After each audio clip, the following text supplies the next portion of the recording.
Sri Lanka's incumbent president, Ranil Wickremesinghe, has failed to get the backing of the country's largest political party for his re-election bid. Now, this poses a major challenge for him to secure the leadership in the September 21st vote. It was critical for Wickremesinghe to secure support of SLPP, the party holds, because the party holds most seats in the parliament. The former Sri Lankan president, Mahinda Rajapaksa, and his brother are its key members. Now, Wickremesinghe, meanwhile, has just one seat. But even though the SLPP has not backed him, two of the party's members have endorsed Wickremesinghe.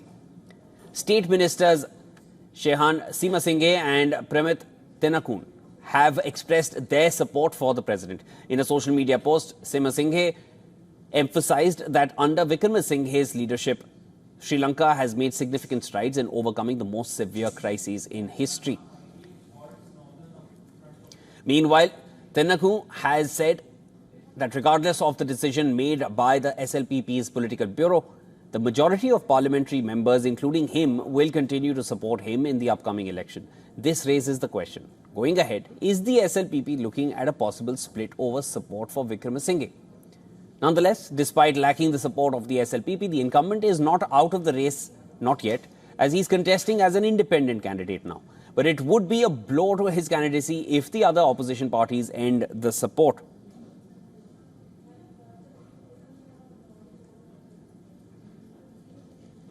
Of all the candidates, Wickremesinghe is seen as the most market and reform-friendly. He took over the job when Sri Lanka crumbled under severe financial crisis, which was triggered by a record shortfall of foreign exchange reserves. With the help of $2.9 billion, of course, which came from the IMF, the International Monetary Fund, which was their bailout program, Wickremesinghe brought down inflation from a steep 70% in September 2022 to 1.7% in June. His policies strengthened the rupee and rebuilt the previously decimated foreign exchange reserves, but the higher tax imposition under the IMF program, prolonged inflation and a stagnant job market caused by the crisis plunged a quarter of the population into poverty.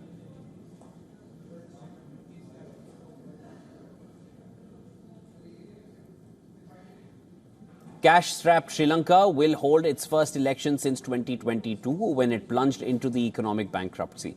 The polls are likely to decide the future of the reforms in the South Asian island.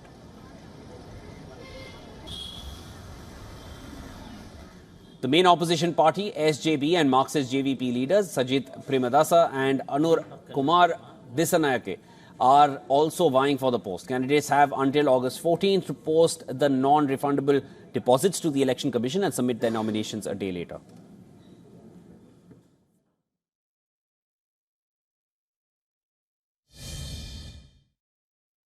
Despite the SLPP Politburo members' decision to not support President Ranil Wickremesinghe in the upcoming presidential election, several MPs within the Sri Lanka Podujana Peramuna have come forward to extend their support to President Ranil Wickremesinghe.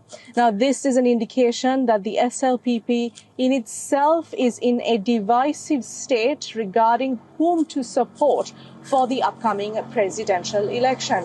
This election, unlike other elections Sri Lanka has witnessed, will be a close-fought one, given that, as of right now, no candidate appears to have secured a 50% majority. Stay with WION as we bring you the very latest. Reporting from Colombo, I'm Dasunia Tauda.